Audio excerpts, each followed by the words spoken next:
jogo é uma história a ser contada por várias pessoas. Como é só contar uma história, não tem quem ganha e quem perde. E a gente não está ali para vencer. A gente está ali para ou se expressar, ou passar momentos agradáveis. Então, não tem responsabilidades. Os jogadores vão criar fichas. Essas fichas vão ter as características dos seus personagens, como ele é bom em esportes, características de personalidade, se ele é mais erudito, se ele é mais atlético. E ali ele vai criar o seu prelúdio. O prelúdio é a história daquele personagem até chegar àquele ponto da história. E a partir deste momento, ele começa a entrar em contato com o narrador e interpretar seu personagem enquanto o narrador interpreta todo o mundo. Os jogos de horror, eu prefiro um pouco mais eles, e por isso que eu preferi falar aqui, eles têm uma questão bem específica da narração, que ele precisa de uma ambientação um pouco melhor. Por quê? Porque ele se passa no mundo real. Por exemplo, nós temos um grupo, né? E nós estamos jogando uma vampiro. Nós todos representamos vampiros. Só que é no mundo real. E o nosso narrador, que é o Arthur, ele ambientou a nossa história numa cidade fictícia que ele inventou nos Estados Unidos, no ano de 1973. Para isso, ele foi buscar no livro de RPG e no conhecimento que ele tem histórico para fazer uma ambientação. E nesse ato de contato entre jogador-narrador e jogador-jogador, nesta interpretação, há um quesito teatral. E nesse quesito teatral, se formos analisar pelo olhar de Nietzsche, a gente consegue ver uma estética. E o RPG é o teatro. É um pouco de teatro, né? E nessa brincadeira, a gente consegue fazer o ato da improvisação o tempo todo. Nós estamos jogando para fora o dionisíaco da gente, o impulso, que a improvisação é isso, né? Um impulso. Através do apolíneo, eu filtro o que é adequado desse impulso ou não. O dionisíaco dá impulso, o apolíneo fala, opa, isso aqui sim, isso aqui não. Então, entra em conciliação, aí eu vou lá e me expresso diante ao narrador, diante ao outro jogador. E a partir dessa conciliação de apolíneo e dionisíaco, então eu consigo estabelecer um agir estético. Você não tem um ensaio antes. Eu crio meu personagem, você cria o seu, o Arthur começa a narrar a história pra gente e eu começo a interpretar meu personagem aqui e pode acontecer qualquer coisa. E eu tenho que já me adequar àquela situação e continuar encenando o meu personagem. A obra de arte não é só o objeto. Você tem o agir estético. Quando o sujeito quebra a barreira da continuidade, da repetibilidade, e ele age pelo seu próprio impulso, para o Nietzsche ele está tendo um agir estético. Você não precisa jogar o belo no objeto. O belo pode estar no seu agir.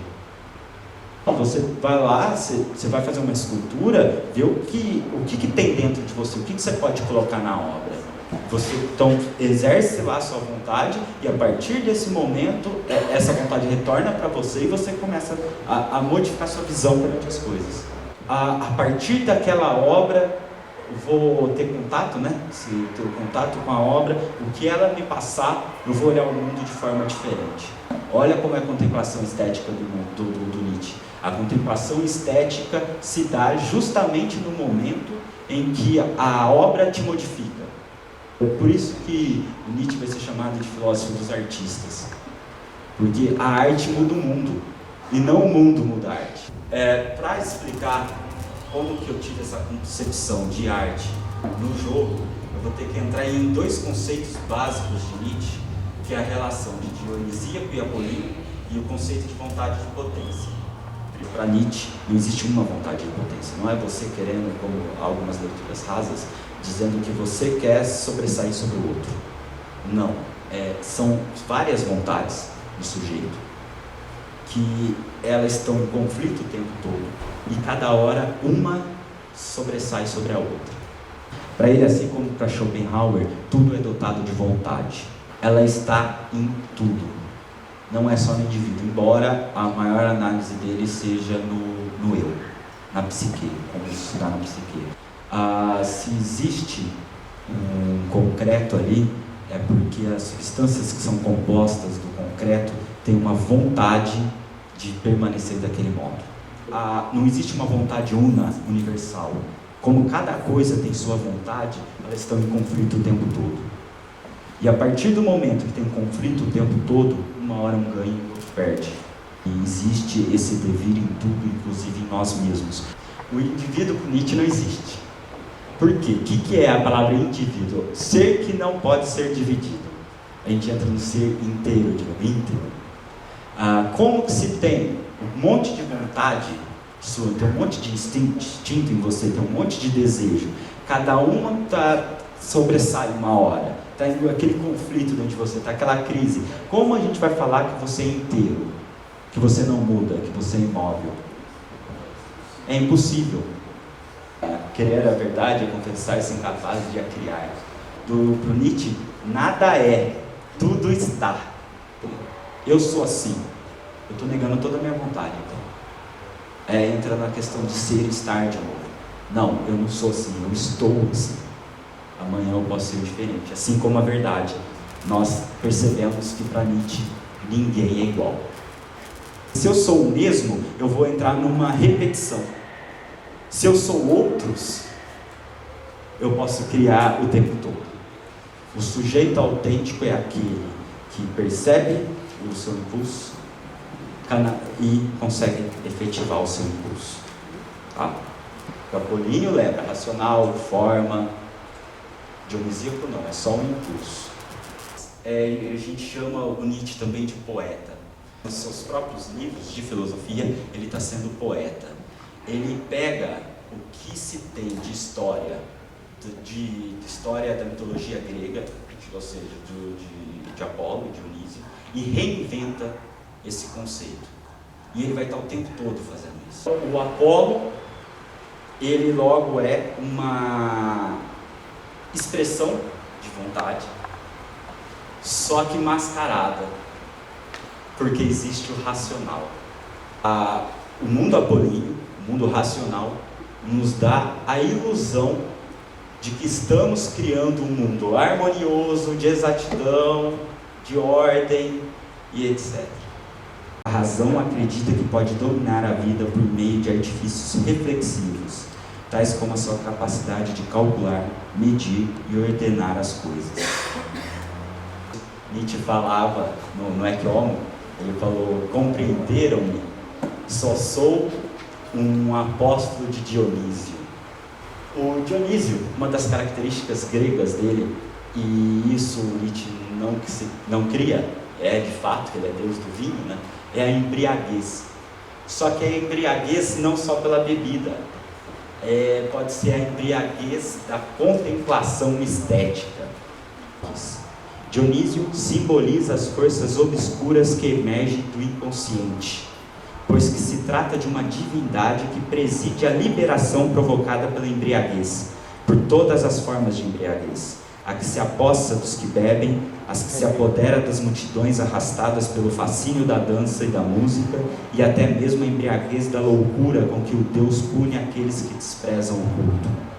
Dionísio retrataria as forças da dissolução da personalidade, as forças caóticas e primordiais da vida. Dionísio é a expressão da vida como uma experiência autêntica, na qual a alegria é vivida quando a situação o pede e o sofrimento não é negado quando a dor se lhe apresenta. Dionísio expressa a necessidade de se assumir a vida tal qual ela é. Embora seja conhecido como Deus Máscara, contudo, a máscara em Dionísio assume outro significado, o da metamorfoseabilidade da vida. Apolo é a negação da vida. Por que ele é a negação da vida? Porque você começa a construir metáforas, que ele vai chamar de metáfora pobre, né? Constrói a lógica, que não deixa você se efetivar no mundo, você não deixa efetivar suas vontades. No Nietzsche, o racional nem sempre ele exerce o que você é, o que você pensa. Nós acabamos criando um edifício lógico que nós chamamos de conceito. Olha que absurdo, né? Que dois milênios de filosofia podem estar tudo errado, porque eles não levam o preceito da vida como bem maior. Você não está longe da natureza.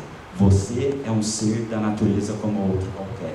A improvisação no teatro é o uso de ferramentas racionais, apolíneas, porque tem as regras, certo? Para dar evasão a impulso da própria vontade. A interpretação no RPG é uma constante improvisação, onde vontades de potência se digladiam e o racional canaliza aquilo que será transformado em ação. Então, o momento estético, ou seja, no caso, o momento da improvisação, é justamente a afirmação da vida, a efetivação da vontade. Né? Segunda-feira, 7 horas da noite, entre em contato com a gente aqui ou no Facebook, para vocês verem como é essa experiência de criar um personagem, você começar a interpretar ele a partir da improvisação. Sempre improvisação. Você pensa que você vai falar um negócio, você faz o construto racional, apolíneo, você faz, né? Fala, a hora que tiver tal cena, eu vou falar tal coisa. Chega lá, o outro fala outra coisa, você já tem que mudar tudo. Aí já, o que vier então? O que vier na tua mente, então você já solta. Isso é bem bacana. A discussão está sempre em excesso com relação ao criar. Eu só peço que vocês experimentem antes de não gostarem, tá? Obrigado. Da Nietzsche, ele tem uma frase célebre de uma das máximas dele, que ele fala: só posso acreditar em Deus que saiba dançar.